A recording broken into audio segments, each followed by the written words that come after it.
Prelims BPSC का जो 72 का प्रीलिम्स है वो करीबन 80 दिन का समय उसमें बचा है। तो इसमें सबसे ज़्यादा जो इम्पोर्टेंट चीज़ हो जाती है वो है प्रीवियस ईयर क्वेश्चन पेपर का एनालिसिस के साथ साथ उसका डिस्कशन करना, उसको सॉल्व करना। ओके, क्योंकि बहुत बार होता है कि कुछ क्वेश्चन जो है आपको प्रीवियस ईयर से वो आपको क्वेश्चन पेपर में दिख जाएगा।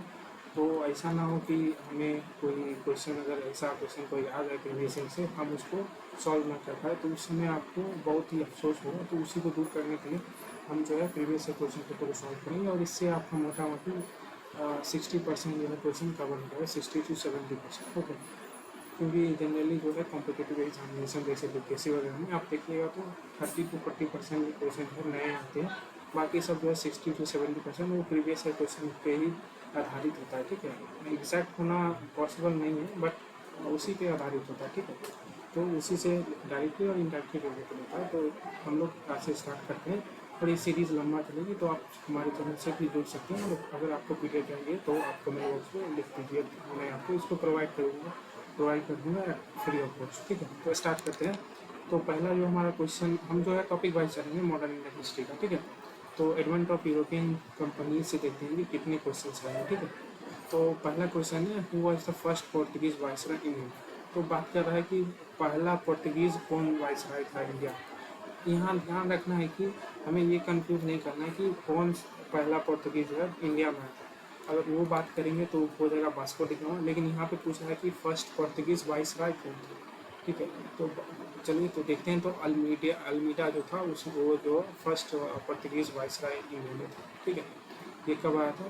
तो ये आया था 1505। ठीक है, तो Francisco de Almeida came to India in 1505 as the first Portuguese viceroy, and Albuquerque came to India in 1509 after him as new viceroy. He annexed Goa in 1510 from Bijapur ruler Adil Shah. Okay, ये भी एक important fact है कि गोवा को किसने annex किया था। तो आपको याद रखना कि अल्मीडा ने किससे किया था, तो आदिल शाह से। The Portuguese maintain Goa as the epicentre of their culture and entity. Yes, तो अभी भी देखिएगा गोवा पे बहुत ज़्यादा पोर्तुगीज़ का इन्फ्लुएंस अभी भी है। ठीक है, बहुत सारे नाम, इनफैक्ट वास्को डी गामा नाम का जगह भी है वहाँ पे। ठीक है, तो सबसे पहला जो पोर्तुगीज़ इंडिया में अगर उसका बात करें तो वो कौन था, तो वो था वास्को डी गामा। कब आया था? तो 1498 में। कहाँ पे आया था?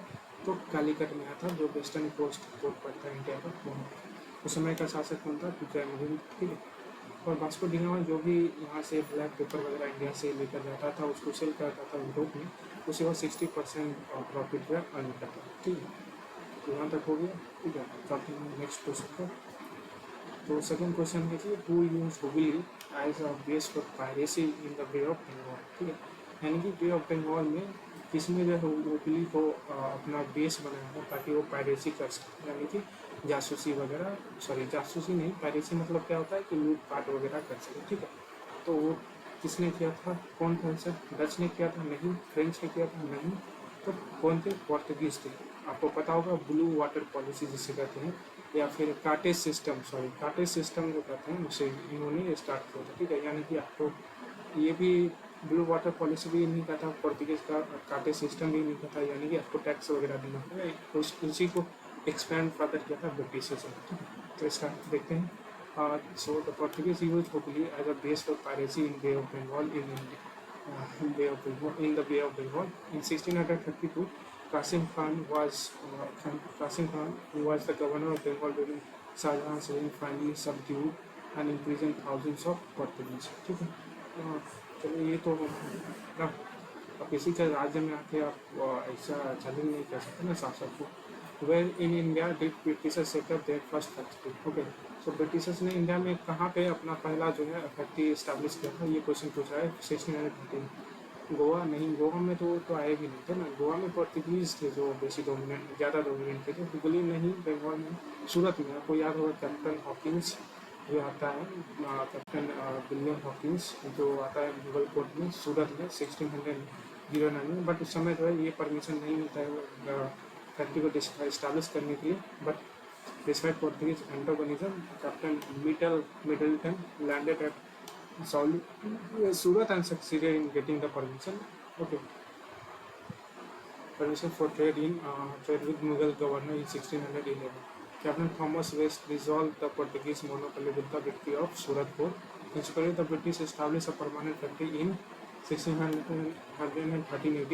They expanded their trade to other parts of India and established cooperative factories in Ahmedabad, Burhanpur, Ajmer and Agra immediately. Okay, तो ये आपको याद रखना होगा. उसके बाद है नेक्स्ट क्वेश्चन कि कौन सा ब्रिटिश ऑफिशियल जो था वो जो है उसने जो है डिफीट किया था पोर्तुगीज को सोगली में. ठीक है, तो अभी हमने पढ़ा है सोगली में. तो ये कौन थे? थॉमस वेस्ट थे. ठीक है, सोगली नामक एक जगह कहाँ पे? सूरत के बगल पे. ठीक है, कहाँ पे गया?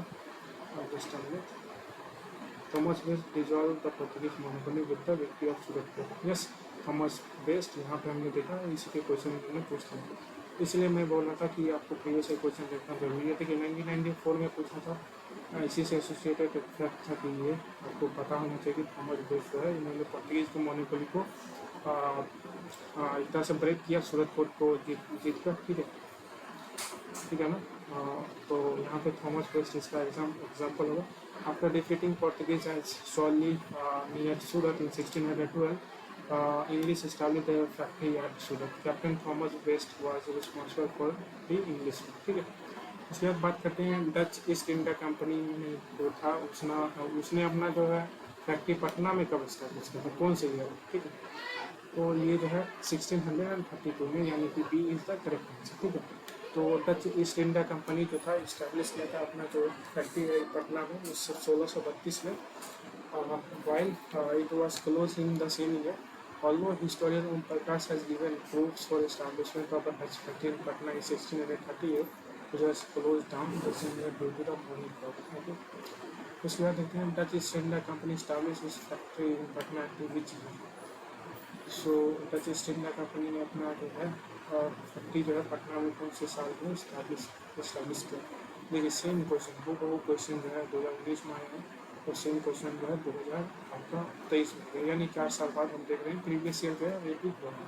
इसलिए मैं बोल रहा था आपको कि प्रीवियस ईयर जो है रिपीट होते रहता है, तो आपको इसके अच्छे से ठीक है. तो जिन्होंने भी 2021 का प्रीवियस ईयर करके गया वो 2023 का अटैम्प्ट से पहले, तो वो आसानी से इसको मार्क कर सकते हैं कि 1632 था इसका करेक्ट आंसर. 1632 यहाँ पे क्यों था. ठीक है, ओके, तो देख लीजिए आपका सामने है कैसे कैसे रिपीट हो जाता है. ठीक है, उसके बाद देखते हैं which one of the following was the immediate cause of the first Carnatic war. ठीक है, इमीडिएट कॉज पूछता है फर्स्ट कार्नेटिक वॉर का क्या था? Anglo French rivalry. एंग्लो यानी कि इंग्लिश नहीं, ऑस्ट्रेलियन वॉर ऑफ सक्सेशन नहीं, इश्यूज ऑफ कार्नेटिक सक्सेशन नहीं, capture of French ships by British. हाँ, ये था कि ब्रिटिश शिप्स वगैरह को फ्रेंच शिप्स जो थे उसको जो है कैप्चर कर दिया गया था ब्रिटिश के द्वारा. इसी के कारण जो फर्स्ट कार्नेटिक वॉर जो है वो ब्रेक आउट हो जाता है. ठीक है, तो देखते हैं the first Carnatic war 17 May 1644 to 48 AD was an offshoot of the Anglo-French rivalry in the Australian War of Succession that took place in Europe in 1740. The British Captain Burnett captured some British ships, which became the immediate cause of war. Okay, Nawab Anwaruddin sent an army under the command of Mahfuz Khan to besiege the French in Madras during the First Carnatic War. ठीक है, तो during the First Carnatic War. ठीक है, so I hope competition होती. Okay,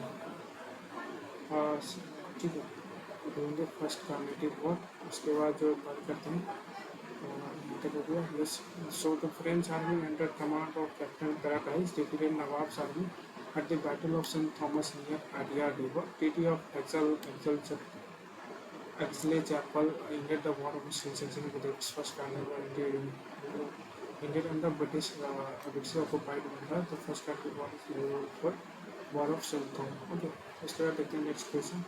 So the famous Battle of Wanty was in 1716 was fought by the British against whom? तो किसके खिलाफ जो ब्रिटिश ने बहुत फेमस बैटल जो था वांटी वॉस का उन्होंने लगा था तो फ्रेंच के लिए. ठीक है, so battle of Wandiwash it occurred between French and British. Okay, French were defeated by British, and Sir I was the leader of British army, while French troops were led by Count D'Ailly. Identify the region from where Europeans brought west. सोरा, saltpetre and opium, ठीक है। तो बिहार से वो जो है saltpetre वगैरह लेते थे। तो यूरोपियंस ऑब्टेन वेस्ट सोरा, saltpetre and opium from Bihar, ठीक है। तो during British rule which region of the India was famous for production of opium, again Bihar, ठीक है। तो देखिए फिर से रिपीट हो गया, 1995 में पूछा था, फिर 2005 में पूछ लिया, यानी कि question is repeated, okay. When British ruled, the state of Bihar was famous for the production of opium. ये अब नेक्स्ट क्वेश्चन है कि हमें मैच ऑफ द फॉलोइंग दिया हुआ है, ठीक है, इसके बारे में देखना है। क्रिस्टोफर कोलंबस का बर्थ प्लेस कहाँ पे है, तो ये जो है बेसिकली कहाँ के थे, तो ये जो है आपका I think may be Portuguese के थे, देखते हैं क्या आंसर, एक आंसर जो है तो क्रिस्टोफर कोलंबस जो है इटली के थे, सॉरी, ये जो है इटली के थे, और कार्टियर जो थे फ्रांस के थे, ठीक है, एंड मैगलन जो है पोर्तुगीज के थे, एंड ड्रेक जो है यूनाइटेड किंगडम के, ठीक है। अब जो ईस्ट इंडिया कंपनी के बारे में समझते हैं, तो यहाँ तक जो है हमारा पहला टॉपिक है, टॉपिक को दूसरा के लिए यहाँ से दूसरा वीडियो डिस्कशन स्टार्ट